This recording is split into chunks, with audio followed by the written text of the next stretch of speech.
So hi everyone, thank you for being here. This is the third day of Match Festival and the third roundtable talk.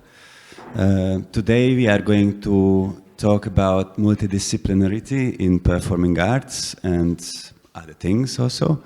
I've got a bunch of questions and thoughts which I'm going to share with our guests who are Soma Hajnóci, right next to me, Eva Duda and Tom Cassani. I'm going to let them introduce themselves in a minute, in a few words, not long, but in a few words. But beforehand, I will tell you that in the first part, I'm going to sort of lead this conversation, and in the last 10, 15 minutes, or 20, we will see, I'm going to let it just go freely with your participation if you want to, of course. So you will be able to have questions and you can tell your thoughts also later. Okay. So first, but me, who I am. Yes, I'm Márton. I'm a co-founder of One Too Many Collective, the collective behind this festival. Sophie and Lenny are the co-founders sitting in the first row there. Why am I leading this conversation? This is a circus festival, but I'm not a circus artist. I'm a dancer originally, but it was, Eva knows the best that it was never enough for me. I always try to somehow add more and more and more into my practice, sort of everything I could get to. So not only movement-wise, but in every way, I always feel the need, the urge to fill up some space in myself, which I don't know if it's general, like everyone feels this, but because of this urge, I'm a multidisciplinary artist. And I think I have some experience with this, so that's why I'm leading this conversation.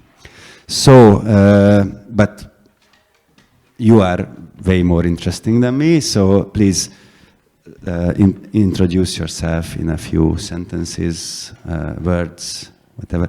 Sorry for the dog, he's gonna sometimes go a bit crazy, but he's really nice though, and have very valuable thoughts also.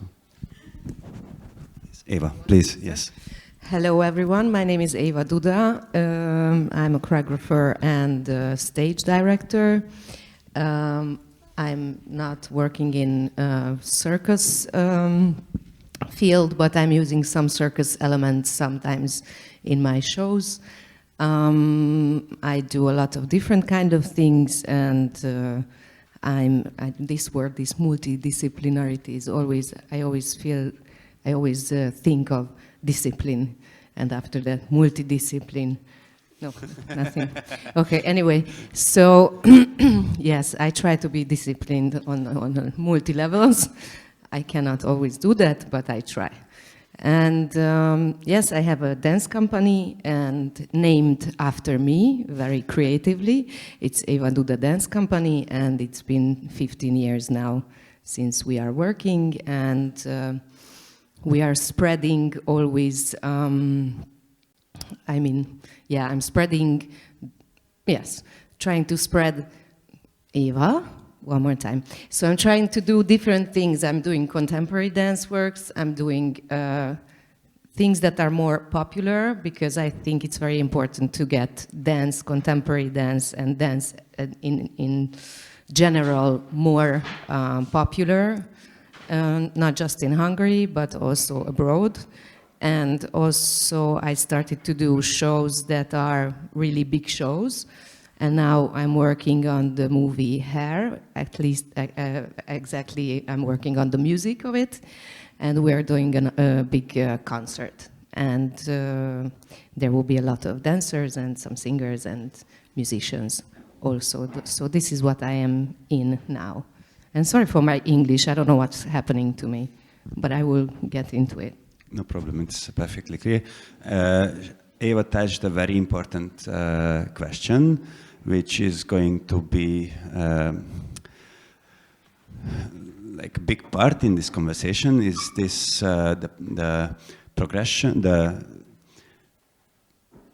relation between progression and popularity, which I think is closely connected and closely related with multidisciplinarity. So I'm going to ask questions about that also, but thank you for mentioning it so early. Tom, maybe? Hello, I'm Tom. I am a performance maker. I work a lot with magic and my body. I mean, mostly just a performance artist, but I've made works that have ended up in choreographic contexts, in contemporary circus contexts, in live art, performance art, experimental theatre situations. So I've made work that kind of exists in all of those different spaces. I draw on magic a lot and skills that are found in the sort of world of magic, as well as sideshow practice. But often the skills I learn from those worlds are not presented as they're found in those worlds. So a lot of my practice is taking these things that I've learned and taking them apart and putting them back together, or seeing what else they can offer me in different contexts. And that's who I am and what I do. And I make shows that happen in theatre spaces and on. I also make durational performance work, which people can come in and out of. And I perform in cabaret situations sometimes as well. So the skills I have are kind of explored in different capacities in different places as well. Well, thank you. And Shoma? Thank you. Hi, my name is Shoma Hajnóci. I'm a two-time world champion magician. I'm also a co-founder of an illusion theater company here in Hungary. We do around 160 theater shows every year. Now we're present in over 50 cities every year. I also traveled a lot with my magic around the world, performed in over 40 countries so far. And I really like designing board games and making music, but I'm a really shitty musician. Yeah, okay. So, thank you for introducing yourselves. My first question is if, but you mentioned already that, that there's some sort of main discipline of yours, like dance, choreography, and other things come next to it. But does this discipline define your artistic work? So how would you say that, yes, I'm a magician, but a stand-up comedian, which is sort of a side hustle, or what's the relation between these multidisciplinary, between these disciplines in your artistic work? Is there one which defines you as an artist? I think it's, if you don't mind, I'll start answering and then we can just pass around the mic. The way how I feel about it is it's easier for the public to say that you're a magician or you're a musician or you're a dancer or a theater artist or something else, than explaining to them that, well, I'm very interested in several fields and we try to mix these things together. For the public here in Hungary, I'm a magician. They know me as a magician. I do several things. I really enjoy magic, but I also enjoy, and we've published several board games. I wrote several books. I have a very large YouTube channel. We make videos. Making videos has been a longer hobby for me than magic. But really, it's easier to say that I'm a magician. But really, what I like is creating stuff and trying myself out in different art forms. So for me, it's just for convenience sake, communicating, and once again, it's, I think, easier to build a brand around something that you're particularly good at, hopefully, and I think I'm fairly good at magic, to communicate that for the wider audience. Not that I'm not interested in all the other stuff, but you get it, okay. Yeah, I can relate to that. Many times for example, now I'm in the middle of creation of a solo performance in which I make music, I dance, I talk and stuff. And when I told this to my mother, she asked, "But why don't you dance only? You can do it so nicely." And when I say I make music and stuff, she gets really frightened that why don't you just dance? So stick with it. It would be better for everyone. And that's why I'm asking, because I can't really define myself. Yes, I'm a dancer by training, but I'm struggling with defining myself as a dancer, because I'm more like also a creator. What do you say when somebody asks you what you are? Like, if you had to explain in like 30 seconds or like, a few sentences, what would you say then? I would say I'm a performer. Of what? Yeah. Exactly.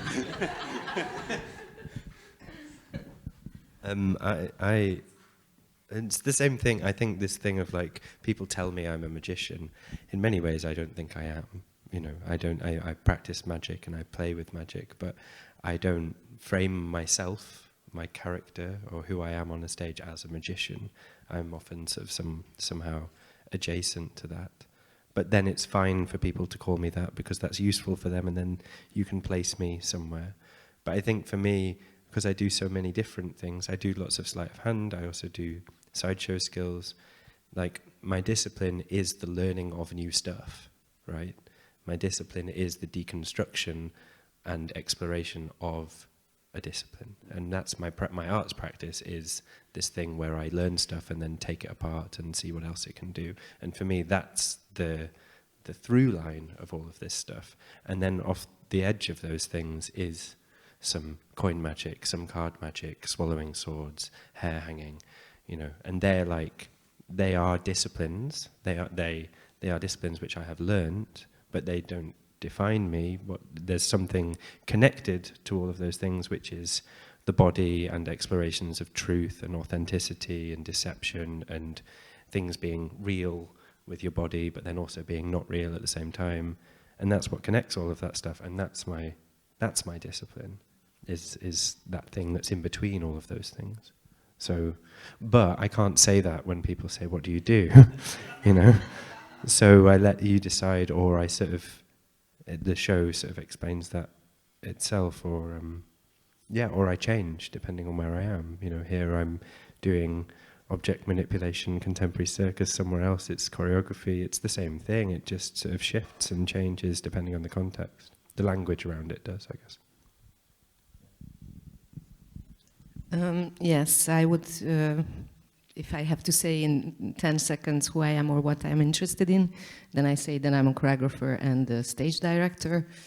But also I am very interested in actually everything that happens on stage, and I am very interested and very much controlling when we do a production, then everything that is concerned with the visuals or the costumes or the lighting or the mapping, animation.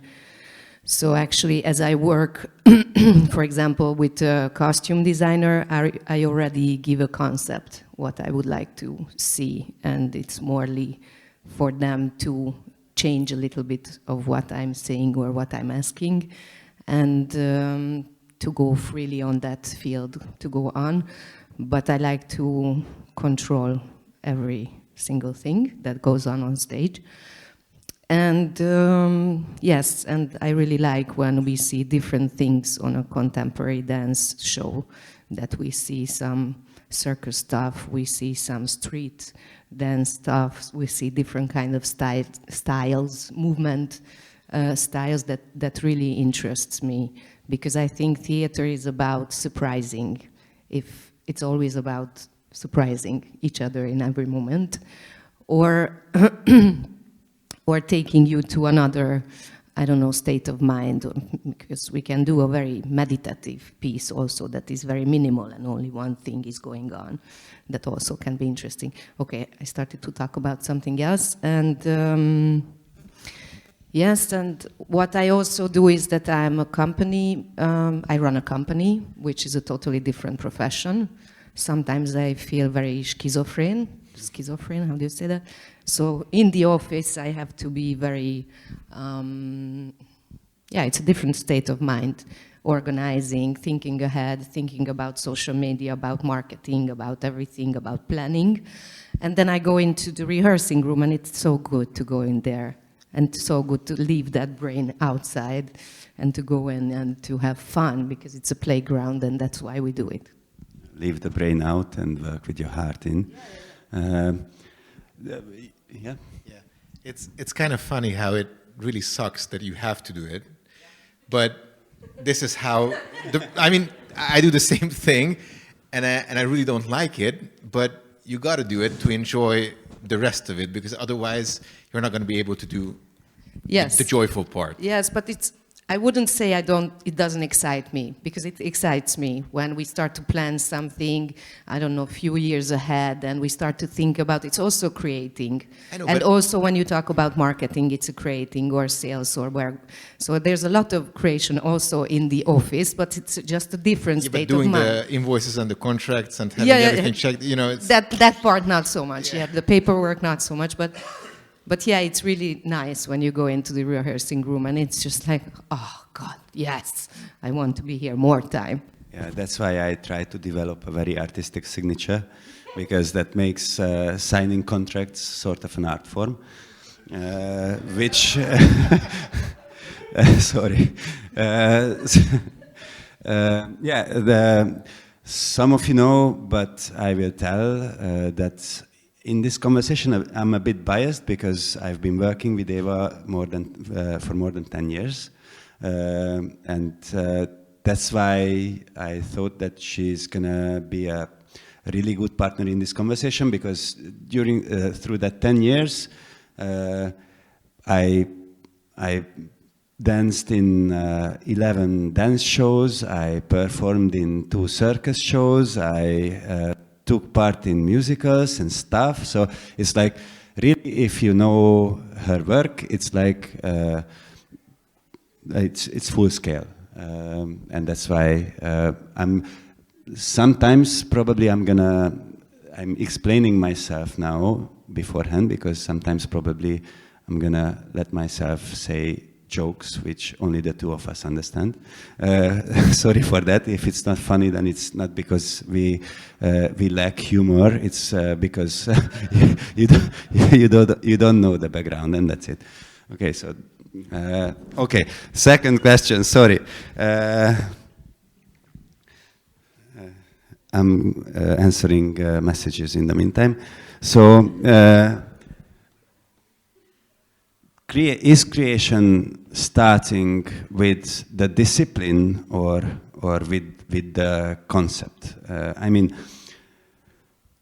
You have sort of a purpose with creating a show, or with creating any type of artistic material. You have a purpose, and you choose a discipline to that purpose. Or you have the discipline first, and you check, okay, what's this good for? What can I do with this discipline? And then you pick the possible concepts from this pool of possibilities.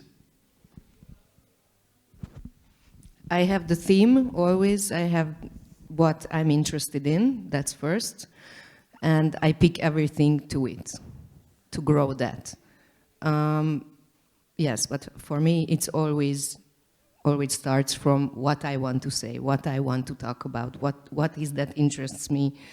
It's very, very rarely happens that it comes from the music, but usually not. Usually I put also the music, also the genre, also everything next, well, not next, but that's the center for me, and then it starts to grow.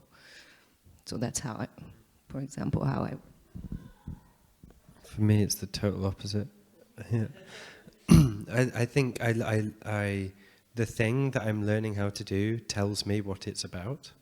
So like playing with coins then becomes about this, like doing the coin tricks over and over again then tells me, oh, it's about this private labor that I do in order to do it once perfectly in front of people, because that's what I'm doing. So then the show becomes about that. Or it becomes about this private action that I'm doing that then I want to share that with people. So how do I make a situation where I'm comfortable sharing that with people? So then I make the show. Or like I'm working with sword swallowing at the moment, and I spent 2 years learning how to do that on my own in my bedroom, and it was horrible. And for me, that's like a crazy thing to do, to then just do it in front of people like really effortlessly and pretend it's not hard. And for me, that's an interesting transition. So then the show is about my relationship with this life-threatening act, and why have I learned how to do it, for who, for me, for you, to what extent. So the thing then tells me about the theme or the conversation, and then from that other stuff arrives. But I think it's the skill sort of signals the stuff I want to talk about, and then it becomes like a cycle, right? And then you start sort of bouncing out and in. But that's how I arrive mostly at stuff. Yeah. So I'm somewhere in between, just to complete the whole lineup, or I don't know. It really depends for me if I wanted to, like, where does the inspiration come from? Where does an idea come from? Sometimes I do have a magic trick that I want to dress up and perform in a certain way to the audience. Other times I have a message that I want to convey. This couple of years ago there was this version of the Disney's Aladdin, the live action that they did with Will Smith. And we were sitting in the theater, and I took my mother to watch it because I knew she was going to really enjoy the lots of colorful dresses in the movie, and she did. And in the middle of the movie, she leaned over and said to me, I can already see you dancing and singing at your next Masters of Illusion shows. And we were like, ha, ha, ha. So we were walking outside of the theater half an hour later. I'm like, that's not a bad idea. So we did a musical number the next year as a finale number for our shows. So you never really know what comes first. And sometimes for us being magicians, and at that point, for instance, I knew that I wanted to make a musical number. We rewrote the lyrics, and we sort of added the tricks later on. Many times I have the tricks or an idea, a premise of a trick, and that's something I dress up. So it really depends for me from which way creativity attacks me. Yeah, it was when first I encountered with, because previously I was a concept-centered artist. I always came up with philosophical questions and very deep messages and ideas how to save the world with one dance show, which is, I think, still possible, but it's just, not that easy. But at one point, midway in my Evaduda career, a choreographer called Kwan, I don't know how to pronounce, Kwan Buinok came to create a show, and he said that he has visions, he sees scenes, he sees movements on stage, and he doesn't know, at first he doesn't know what they are about, but as he puts it on stage, as he tries them out on our bodies, and he starts to see stories behind, and he starts to, okay, then maybe I strengthen this part of it, and then just cuts the other part. So that's how he guides sort of guides the concept through a vision, through movements, through scenes and images. And that was a game changer for me. And now I'm trying to mix these two approaches. I mean, I start with the concept, but then I don't stick to it. I let myself just visualize stuff, and then try to find the concept itself in these visions and in these images.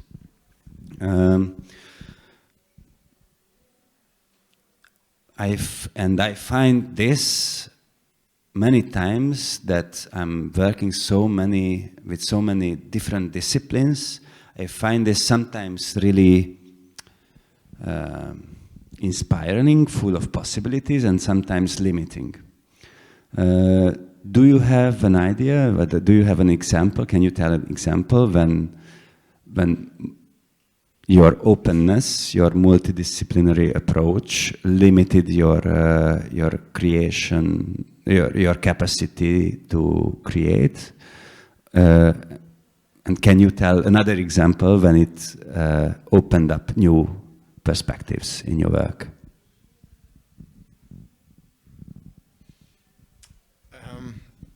So for me, no. No, I'm just kidding. So if I only do the same stuff over and over again, let's say we do theater shows. If I could only do theater shows, I would get bored of doing all the theater. I love doing theater shows, but as I said, I really like creating stuff, and I really need to somehow let my creative energy go in different directions as well. Maybe to clean out the energy from the other fields that I'm interested in, and then sort of approach those a little bit in a fresh way later on. I'm not sure, but sometimes I feel like it would be more beneficial as of building a career, or in PR terms, to just do the same thing, because then it would help me build that certain thing in the eye of the public faster, and that could be me. But that's not me, because I'm interested in many things, and certain interests will even come in the future, probably, possibly. And I need to give those time and those energy as well. If I only do one thing, then I feel that one thing starts to suffer eventually, and because I start being not that interested in it. This is not a good word, being it, because of course I'm interested in it, but that's how I feel with being interested in several different things or disciplines that could hold me back a little bit. But then again, I think these different disciplines can help you in your main discipline, let's say. Like, I identify as a magician, or I am a magician, or yeah. And so when I add different, like a couple years ago, we did a rap song in the middle of a magic show, and people really appreciate it. And I'm not a good rapper by any means. I'm a very mediocre or even below rapper, but the audience somehow forgives me for this because I'm very good at magic. And so I kind of feel like I can shove down everything that I'm interested in, for me, down their throat, because they accept it because I'm good at what I do as a magician. And I enjoy that. So it's good for them, it's good for me, and everybody's happy. And I can sort of mix these different art forms together. I think it's... And in terms of like my wider career, or like me being an artist, having multiple things that I'm working on or training in has never been a problem. Like, but in a creative process, it is because I'm trying to fit too many things into one show. So like trying to do like hair hanging and walking on broken glass at this, and then doing sword swallowing 5 minutes later, and then some coin tricks. Like, that happened in the process of making the show. It had everything in it very early, And then it was like, oh, hang on a minute, that's like just 4 different shows. It's like they're and for me they all made sense and they're all connected and they are all about the same thing, but that's not what other people will see. So for me, that sort of, it gets in the way in that I've got too many possibilities and too many different directions to go, which means I have to be really strict with myself and ask the right people to be in the room to look at what I'm doing and be like, no, that's a different thing, that's a different show. It's interesting, but it's not. It shouldn't happen in this world. Or and over the years, I've got better at making those decisions. But that sort of at the beginning is like, oh, I could do this, I could do this, I could read someone's mind, I could do some card tricks, I could, stick this thing through my body, I could, and then it's like, no, okay, yeah, just like funnel it, pinpoint what it is, and then you end up going, oh, okay, that's 4 shows. We'll make them eventually. We'll get there, but that's the only time I've found it, well, that I can think of right now when it's stood in my way, I guess. Yeah.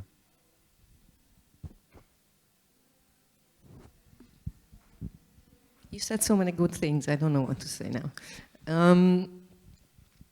I like very much the period when there are a lot of things and you try a lot of things, much more than what you will use in the performance, and that there's a time in the period, I think, when you have a bunch of things and you're getting close to the premiere and you need to choose, and I really like that period that you have a lot of things to choose from, and also it's very nice to let things also go, or maybe put it for another show later, just keep it in mind that that's a nice thing, let's work on that later, but it's not going to be in this one. And yes, and I enjoy much more now to be fast in letting go ideas, to letting come and letting go ideas. I think I'm much faster in this than I was 15 years ago, because 15 years ago, for example, if I chose something or a topic I wanted to work on, I just went and went and went. And now I'm like this, putting out, getting the next one. And I enjoy this. This gives a freedom, or I don't know, it gives a good flow to not to stick to something, to not to stick to any ideas, to, okay, that's not working, or and sometimes I feel that maybe I'm now not enough, I lost my patience, or what's happening, I don't know. But somehow I enjoy this right now, that it's just, things are, to do a lot of things and then happily choose and throw out if you don't need that. Yeah, thank you. Thank you. Yeah. I would get back to like a previous question or topic, not a question because I haven't asked it yet, but we touched the topic of this sort of resistance and expectations. I mean, so resistance from my mother when she doubts that I should sing and talk on stage instead of only dancing, and expectations that that people expect you to be, for example, a magician, and that's why you tell them that yes, it's the easy answer. I'm a magician. You said, for example, that your audience forgives you for your mediocre rapping because of the high quality magic. But yeah, but have you ever encountered like resistance from your audience that it should be a dance company? Why do they circus? I'm many times I'm asked after we create circus shows with Sophie and Lenny.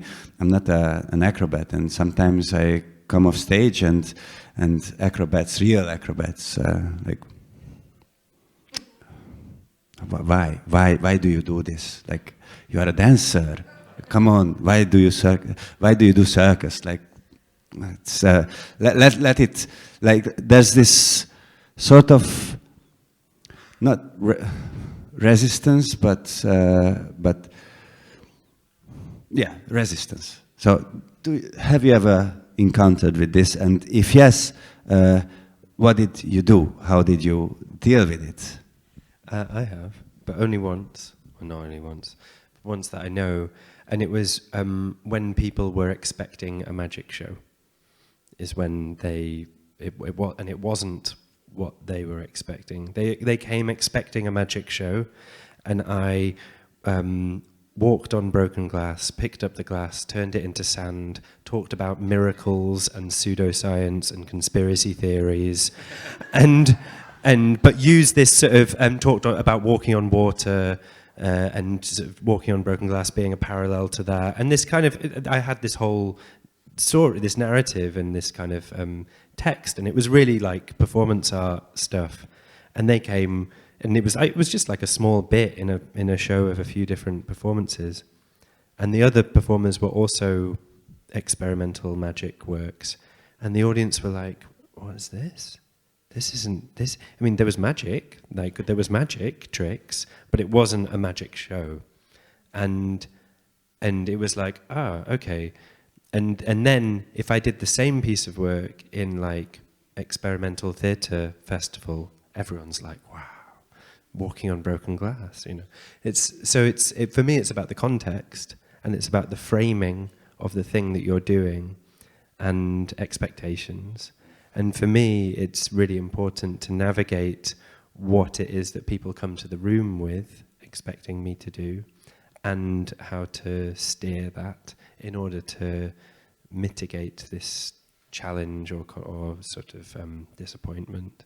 And for me, that's a strategic ambiguity, right? I'm purposefully ambiguous about what it is that the show is or what it's claiming to do, to some extent, or who I am. I'm a magician. I'm not, you know, because I've practiced doing that, and then when I get that wrong is when it's not what people want it to be, and then there's this. Does that make sense? Yeah.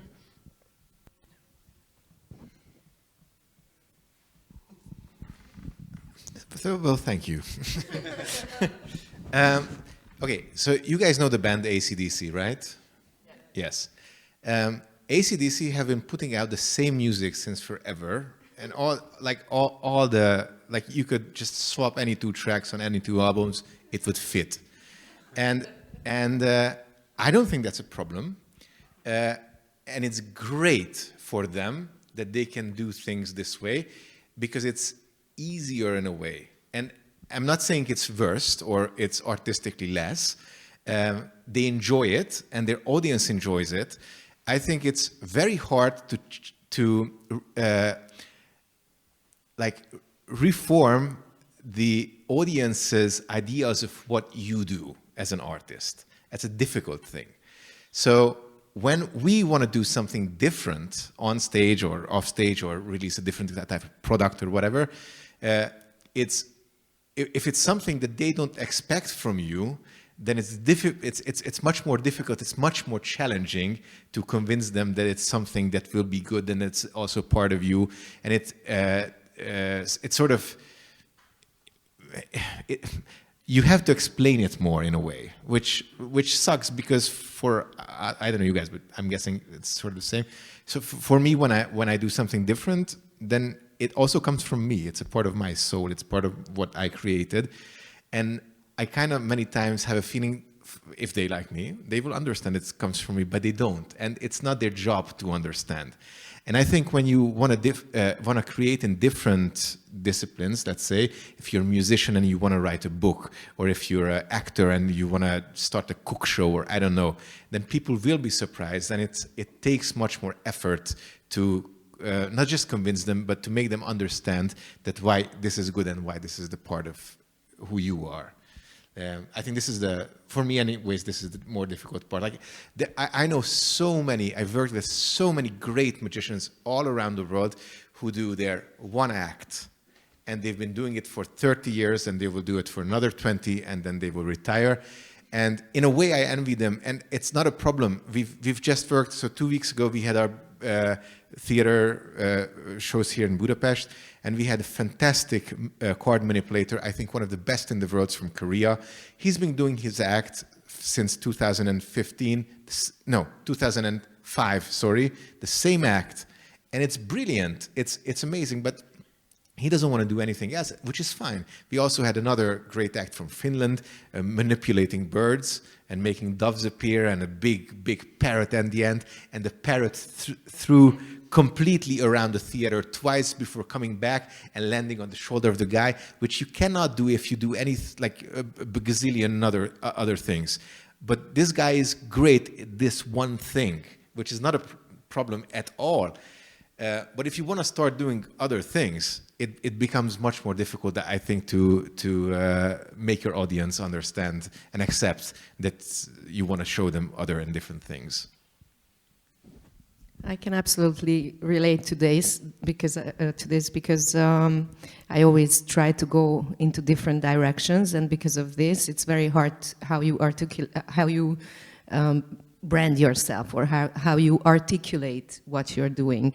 And I think we had a lot of resistance, as you said, in the first, first 10 years, I would say, because we were doing a lot of experiments in very different dance forms, and with some different choreographers also. And there were some times when I really felt that we thought that we are doing something very special, and I think we did something very special.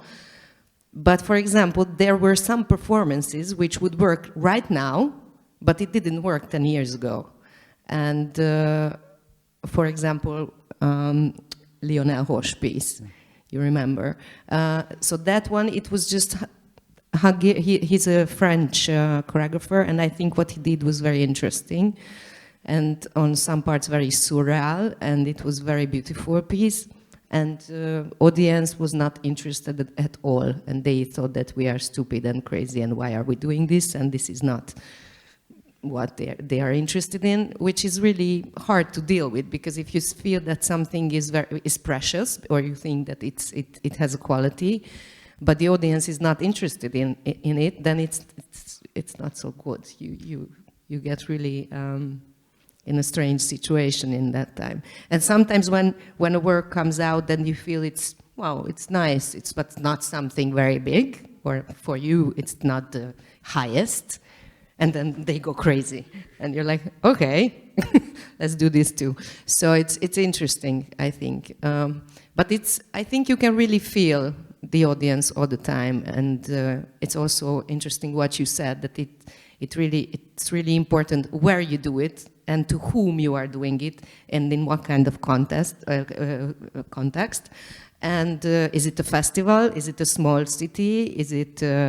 Did they invite you? Did you go there and you rented the place? Is it a very big place? Is it a small place? So it can be very different, I think, with the shows. Can I ask you a question? Yes. So when something like this happens to you, that you create something that's a little bit off, regarding it's different from than what you did before, but it's very precious to you, and the audience doesn't react to it as well as it would feel good to you. Do you question yourself if it was the right, not the right thing? Do you question the value of the thing that you created in terms of audience value? I start to question. I want to have the answers, so I start to think what's wrong, or what is not working, or what is the thing that we could change so it works, or should we change? But sometimes it's like, no, we're not fucking changing it because it's good like this. So you like it or not, but this is how it's going to be. Yeah. But sometimes, yeah. Actually, I work after the premiere. I work still on the pieces all and over. I'm sure you also. Yes, I always try to feel how it can get better, and how it can. I always find something I want to change, and which is, I think, very natural. But yes, I question. I always question, but I don't always go with that, with the other side. How do you say? So with the audience eye, I have my eye, and I want to have that point of view. But I think it's very important to think with their eyes also every time when you do anything. In the beginning of my career, I didn't give a shit. I was like, I don't care if you like it or not. Now I give. So it's, yeah. But it's also different because we were playing for, I don't know, small 100 or 150 or 200 people at the audience, and now we're playing in 10 times bigger audiences. So you really have to think about it also, that's how you can touch so many people. Yeah, actually, you already went to my next question, so, but I try to reform it, that there's a certain expectation, of course, on the side of the audience, and as an artist, as a creator, how much freedom you give yourself to just don't give a fuck. That because, yeah, it's like pleasing people, it's about, how much is it about pleasing people and fulfilling expectations and being the artist they want you to be, and how much freedom you let yourself have to just put out whatever you want, and of course it's because it's an eternal question, like art or business, you know, like because yeah, it's important to entertain people. It's important to make them feel good, because that's what makes you rich. But I think it's also important as an artist to just, for example, with this solo show I'm working on, I had the doubt for weeks that am I just masturbating on stage and making people, not literally, but making people feel sorry for me, and like putting out my misery and just to make myself feel better, or is it a way towards, is it a path towards something unique and fresh form of performing art? I don't know, but how much the question got reduced to this question: how much freedom I give to myself during a creation, to just don't care. So you said business or arts, and I don't think that you necessarily have to separate those two. I really don't. Like from this standpoint, you would say if it's artistic, it cannot survive as a business, or if it's business oriented, it cannot be artistic, which is not the case, I don't think. Of course, there will be cases in which artistic things will not work as a business, but that's not a general rule overall. We are, at the end of the day, entertainers. We do theater shows.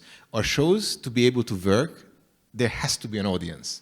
If there's no people watching, I can be very artistic in my mind, but if nobody cares, then that's sort of defeats the purpose, I think. So I can only speak of what I feel like, but I always try to please the audience in a way that feels good for me on stage. Like, I don't think you have to spit yourself in the face and be somebody else, but you can still hopefully deliver something entertaining or emotional, or convey something, a message or whatever to the audience that is needed. I was very on the opposite end when I started doing magic as a young boy, back a long time ago, that I really wanted to please the audience every time, and I had to learn to represent myself and what I believe in as an artist on stage much more, and to how to find myself. So I had to start learning how to give a fuck a little bit more eventually, rather than having to pull back. But I do think as long as you're as long as you're honest with what you do on stage, and hopefully that entertains the audience, and there's a common denominator in the two, then it should be able to work, or at least let's hope it works. For me, it changed a lot thinking about business or not, because when I started to do dance pieces, I didn't think of it at all as a business. I thought that, okay, we're doing artwork and somebody will sell it, somebody will invite it, somebody will do the job behind to get the audience or to get performances. Now I much more think of it as a business, because since there are no fundings in Hungary anymore, you have to make money out of your shows. So I really had to change my mindset in this on this whole topic that okay, hogy van a termék angolul? Yeah, kösz, nem egy nehéz szó, igen. Szóval, yeah, so if you think about it as an artistic product, which is not a nice thing to say in Hungarian or in English that it's a product, but it is a product. And people want to buy this product, and they want to be, and it depends on what kind of product it is, but it will find its audience. There are performances which are really good if it's in a small room and there's just only 20 people, and there are performances which are good for big stages and big audiences. But I think we have to think about these products as a business. Sure. Just if you want to, it's not must. I think it's like, for me, I can't really think about it in the same way, but I think because I make solo work, which is just me, and often the things that I'm doing on the stage are so very much about my, not autobiographical in a sort of narrative sense, but in like stuff that I've learned to do with my body, or stuff that, or my relationship with a thing that I am doing, that I think it's very apparent that the product is me, and that they're like, no one else could do the show that I do.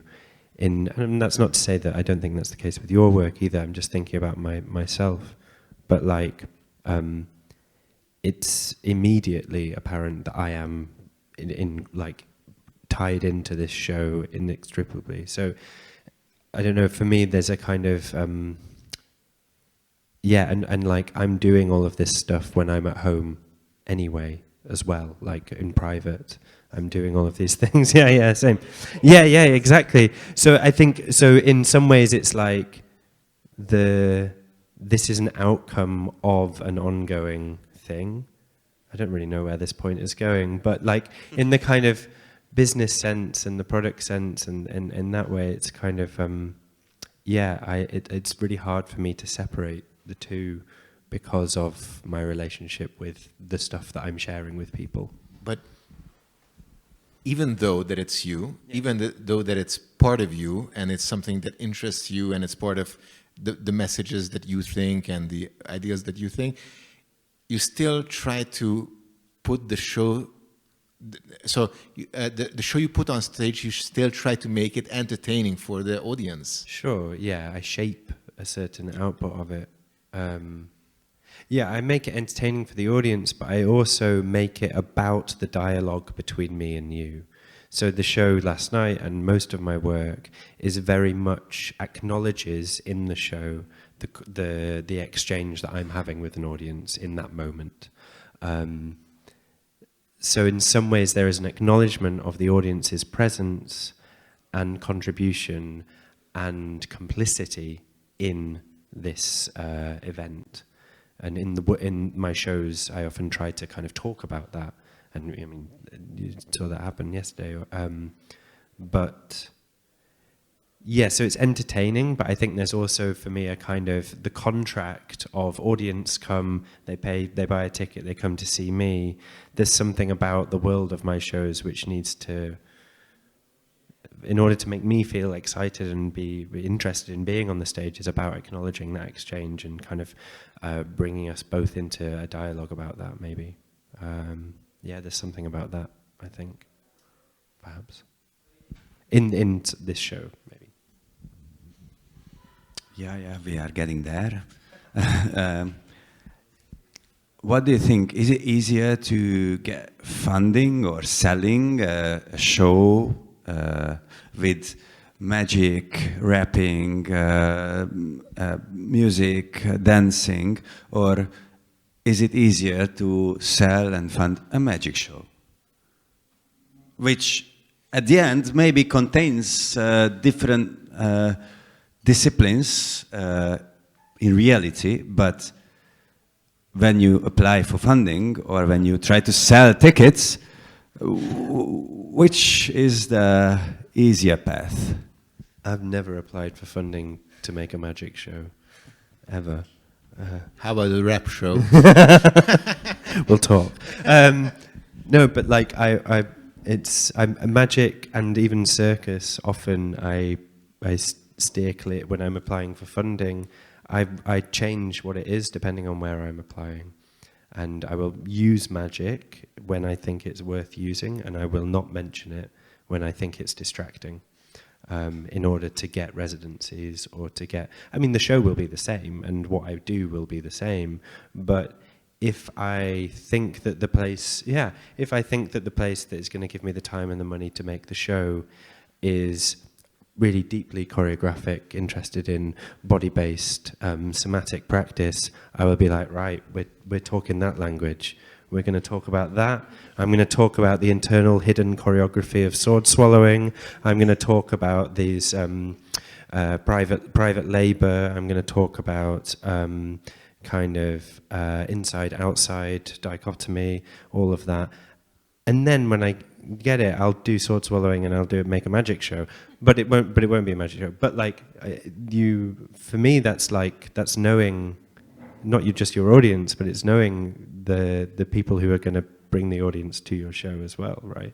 It's the venues, it's the programmers. I mean, it's not like I'm lying to places, but it's that you have to be able to sell it. Yeah, you have to be able to sell it before you've even made it, right? So you have to kind of be able to have, change the language. Or if it's like a contemporary circus festival, I'm like, right, it's coin magic, it's object manipulation, it's magie nouvelle, it's all of this. It can be all of these things, and it is all of these things. But that's the game, I think, to get the funding, to make the show. In Hungary, it's very simple. You don't get funding. Either you build up an audience and you sell it to them, or you die of hunger, let's say, unfortunately. We had if you're from abroad, we had a cultural funding system until 2018, right? The TAO system, in which there was some governmental funding, but so many people just used it to,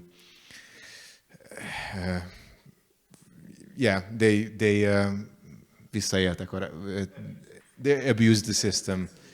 That I think it might have been even created for them to abuse the system. I don't even know, but it would have been a good system to actually help artists or people who would create theater shows and theaters and independent theaters and all these. That year, we produced 3 arena shows, big, gigantic illusion shows, and this was in November 1st, 2nd, not 1st, but 2nd, 3rd, I think, the first weekend of November, and they decided to pull the funding for that year after the whole marketing process and everything went down. So the whole thing became very, very. So we lost a lot of money because of this, because it was in it was put down in laws in Hungary that this is how it's going to be, and that with just the one strike of a pen, they said, all right, from tomorrow it's not like this. And we had 1 week until the shows. So we're like, yeah, we're fucked. Nothing we can do. But not only funding, but selling I'm interested in. So yeah, funding is a very important part of financing culture and art. But we started to talk about it as a business also, and I find it, I don't know how, that's why I'm asking it, because I don't know if it's easier to sell, like here in a theater, like easier to sell a show with acrobatics, dance, live music, elephants, children, doves, white doves, food and stuff, everything? Or is it easier to sell a circus show? Is it easier to sell a dance show or a concert? Like, what do you call, for example, hair? What do you call it? You call it a concert? You call it a musical, a theater show, or? It's a concert and the dance show. We call it like that. That's the name of it right now. Concert and dance show. Because there are no, so it's not a theater play, it's not the musical, and also it's not only a dance show because we have singers and musicians performing in it.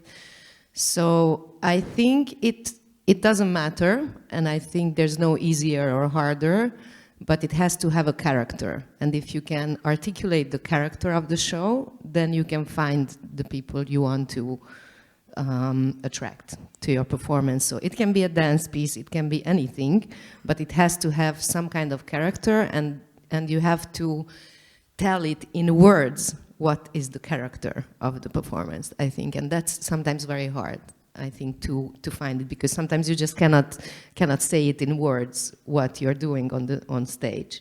Mostly when you do a dance show, and it can be very very hard to pick it in words, or how to describe it in words. And I think it's very important, because the people will read it. What is this? Am I interested in the... It's always the image and always a few sentences there that gets you. Of course, now, mostly videos on the Instagram and everywhere, and shorter videos. It's really strange, because a few years ago, the trailers of a show were like 5-6 minutes. Then it became down, it went down to 4, then it went down to 3. Now it's like 30 seconds, and they don't give a fuck anymore. They want to check the number one. We got really impatient, and it's always not just impatient, but there's so many information coming that, it's a different, we got faster in a lot of things because of this. And everything is shrinking, everything is shorter, faster. You have to get, you know that this the first 3 seconds are the most important when you do a short video. Because after 3 seconds, they go away. Just one funny thing. If you're from abroad, we had a very famous writer, Örkény, who wrote these 1-minute novellas. And the reason he wrote them back then is because he said that people don't have the time now to read books. So the Örkény egypercesek, the novellas, were sort of the TikToks of his age. I found that very funny. And also people don't read anymore. I just talked to Kemény Zsófi a few days ago. We were at this Forbes event, and all the writers say that if you kiadni a könyvet, publish. If you publish a book, years ago you could publish, I don't know, 10,000 pieces. Now, if you're at 3,000, then you're cool. So people just don't take books in their hands anymore. I think you said a very interesting and important thing, is that you can call it whatever, like you can call it a dance show, you can call it a concert, it doesn't really matter. The one thing what matters is the character of it. So what I think that then you say that the character is not strictly related to the discipline itself. So then what is character? Like, that you say it must have a character, that the show must have a character, a very well-defined and unique character. But besides its character, it can be a dance show, or you can call it whatever. So the character of the show doesn't strictly relate to the discipline itself. So that it's a dance show, it's not the character. If you say, I created a circus show, then you said nothing about the character of it. I mean, maybe it's just... I'm not sure I understand what you say. Maybe it's just vague etymology, or I don't know, but I find it interesting that there's some independence, so there's a gap between the discipline and the character, and then not the discipline defines the show. Like, why is there a gap? I don't know. Why is it important? Why is there a gap? I don't feel the gap. Because you said that you can call it whatever. Like I said it doesn't matter what kind of Yes. form it is, Yes. what kind of performing art Yes. is it. It doesn't matter. Yes, that's right. Yes. In the way, it doesn't matter if it's dance, it's circus, it's a concert, whatever. It can be anything. You Yes. just, if you want to sell it or you want to reach the people, then you have to have the character of it. You have to have a good title. You have to have a good all team. I don't know. Subtitle, yeah. So you have to have good characteristics that when you read it, when you see it, when you watch it, when it reaches you as an audience, you can somehow relate to it. And it will raise my attention. Yeah, I get it. That's, yes. It's. I think what she meant by it doesn't matter what it is that it can be any art form, and what you understood, you could say any, like, you understood something different. No? No, I think we are talking about the same thing. Maybe I just, I should formulate this thought a bit, like, more careful. But we have the answers, no? Yeah. That's why I agree with you. There's no conflict here. It's just I found it interesting and important that it's not the discipline which defines the character of the show, but yeah, that's so, for example, I could, as an audience, I could be not interested in a circus, but if I see a very good image and I see a very good title and somehow it raises my attention, I will say, oh, wow, I've never been in a circus, but this one I want to see. Yeah. This is what I meant. That Or as a contemporary dance. A lot of people do like this when they hear contemporary dance. That's something very strange, they will think. But if you have a good image, if you have the good video, and you can somehow get their attention, and actually the piece is cool, then they will be happy. Yeah. So and since we were talking about the sellability and the financial side of it, I think it's important that it's not the discipline which matters, but like something else, like the character. And I liked this notion, character, because it's, I would say, like story or the, like the connection point, but character, it says everything. That's why I wanted to highlight this. Yeah, that's it. Thank you. So we have time for, I think, for one last question.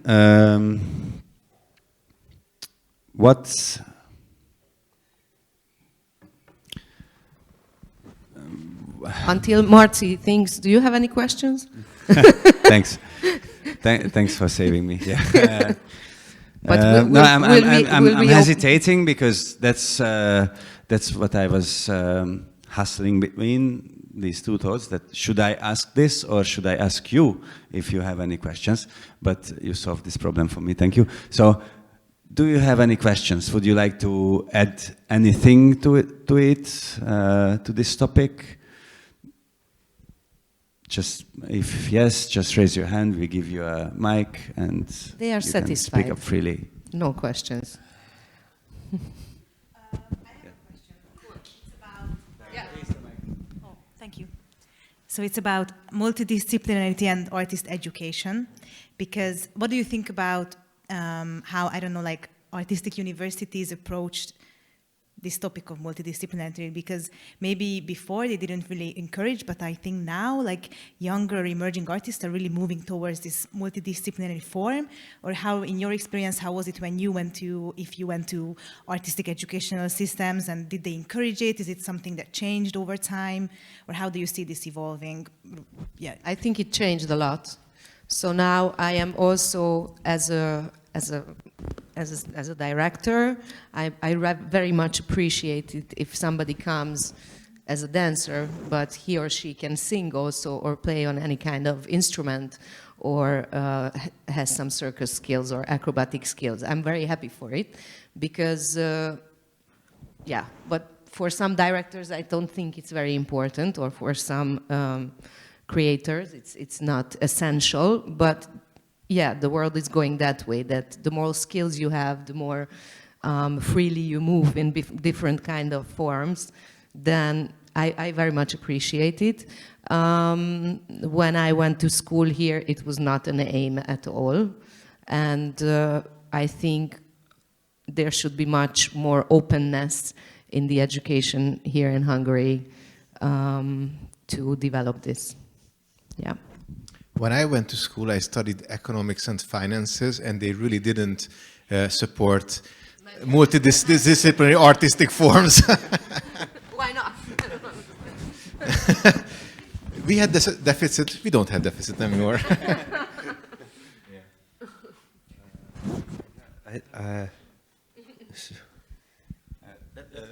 No, yeah. I mean, I find this whole idea of being, I don't know, the whole thing of a discipline I find quite restricting. Like, this idea that you are defined by this one thing that you've learned how to do doesn't make any sense to me whatsoever. So the idea of going, I didn't go to circus school. I studied performance art at university, and I made experimental strange things whilst playing with cards and coins and magic in my bedroom, and then they ended up in the work that I made. So this idea of like learning a discipline and then that is what you are is, it doesn't work for me in my head. So this idea of like going to a place to then be told that that's the thing that you are, and then to spend 3 years being that thing, doesn't make any more sense to me either.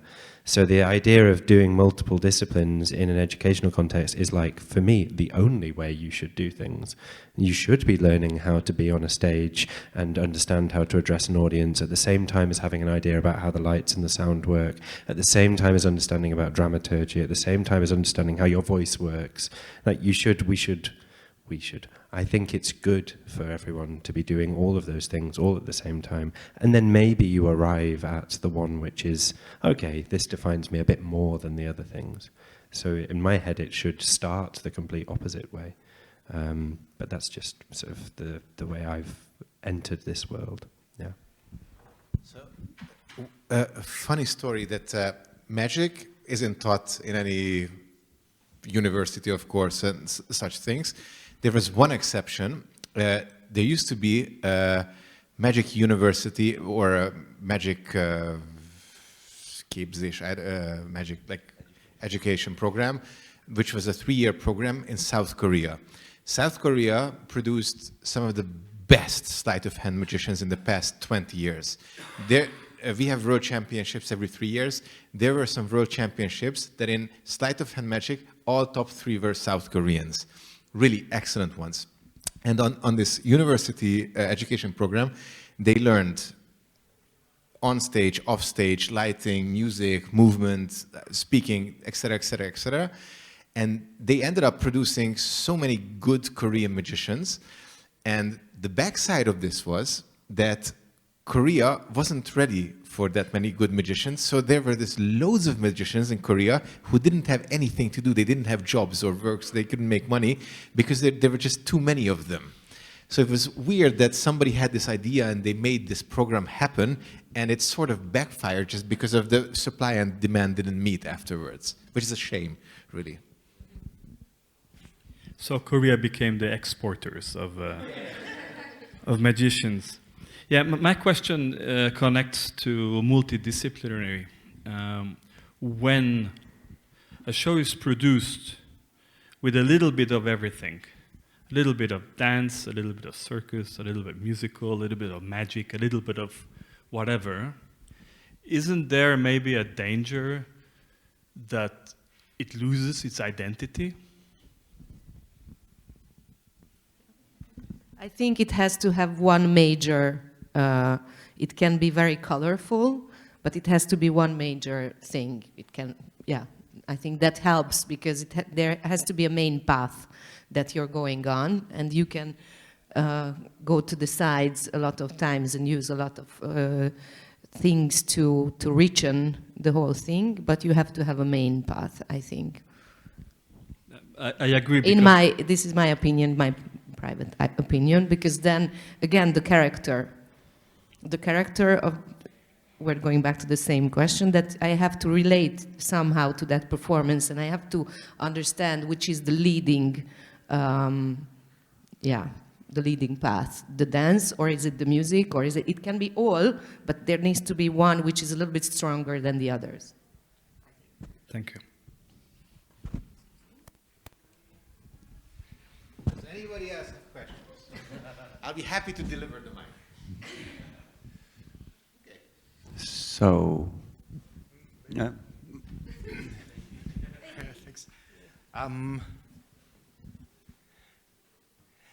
From the whole conversation, one thing I found really interesting is if the concept is also a discipline. So in some sense, I got the feeling, yeah, okay, we have all these categories that we're talking about, the circus or the dance or the thing like this, and now with this question from behind, I was thinking, okay, so if I split myself along all of these different things, does the quality suffer? But then, is there also another discipline, which is the thing that ties it all together, which excuses the quality, just like maybe the rapping wasn't that perfect, but the magic took care of it. But it can also be from more to your side, the concept that is part of another discipline in that corner. I'm not sure if it's exactly a question or an observation, but It's something that... It's when the rapping takes over the content. Yeah, it didn't. It doesn't. But this is, I think this is, I mean, you could have a show with dance and circus and magic in it, and I don't agree with you. I think the concept can be that it's a show with dance and circus and magic in it. That's what the identity of the show is it could be, for example. But you have to be able to do that well and deliver that in a coherent and confident way, and that can be the thing that is stronger, is how I would approach it. And it's like me in the thinking that, like, yeah, the thing that ties all of my stuff together is this obsession with learning things, my body, real, not real. That's the thing that is the concept, the through line. Then the discipline is secondary. The discipline is then supporting that conversation. So I think, it's in many ways that's the way I operate, because for me, coin magic is like it's not about doing coin magic. If I wanted to make a show where I just showed off all of the tricks that I could do, it would be a very different show. For me, the coin magic is a vehicle to talk about this other stuff, right? That's what it ended up being. So the discipline is secondary. The discipline it allows me to talk about these other things. And when I understood that, I was like, oh, I can then do all of these other stuff. And it's freeing the choices that I can then make artistically, I think. But that's also just my approach as well, and the way I think about making stuff. But. Is there still Yeah, okay, yeah. I guess that I have rules, right? I mean, I'm only talking for my own practice as well. Quality-wise, I don't know. I think there's, there's types of, like this show, I don't know how to say this. There's no, if you handed me a coin, for the majority of this show, I could do it. There's nothing really special about the coins that I use in this show. So for me, that's a choice, right? In that there's a kind of challenge there for me in terms of the specifics of the discipline that I'm using in this show. And that brings with it a certain quality, I guess, or a certain type of magic. And that's a choice. It's not a choice that you will necessarily know about. But for me, that's like the rules of this show that I gave myself, which then dictates certain stuff. So I have things like that in my process. But that might not be apparent to the outside world. Yeah. For me, yes. Any more questions, thoughts? Okay, then I think it's time to wrap this up. Thank you for being here. Thank you for your wisdom and your thoughts. Thank you for sharing. Please stay with us because in just half an hour, beautiful shows are going to start. First, a Dutch company called Not on Hands. The show is called Concrete. It's a really nice partner acrobatics trio, and then an open stage performance is going to follow this with local artists, not only local artists, but through an open call they applied for this opportunity. And that's also going to be a really nice show. And after, we're going to party a bit. In the meantime, I think you still can make your own T-shirts on the rooftop. It's really nice. You can choose from different T-shirts and tank tops and socks and stuff, and you can print your own merchandise, festival merchandise, if you want to. It's on the rooftop. There's a staircase next to the entrance. You go up and you find a table with T-shirts and stuff. I think that's it. Thank you for your attention. Thank you for inviting us. Yeah. Thank you.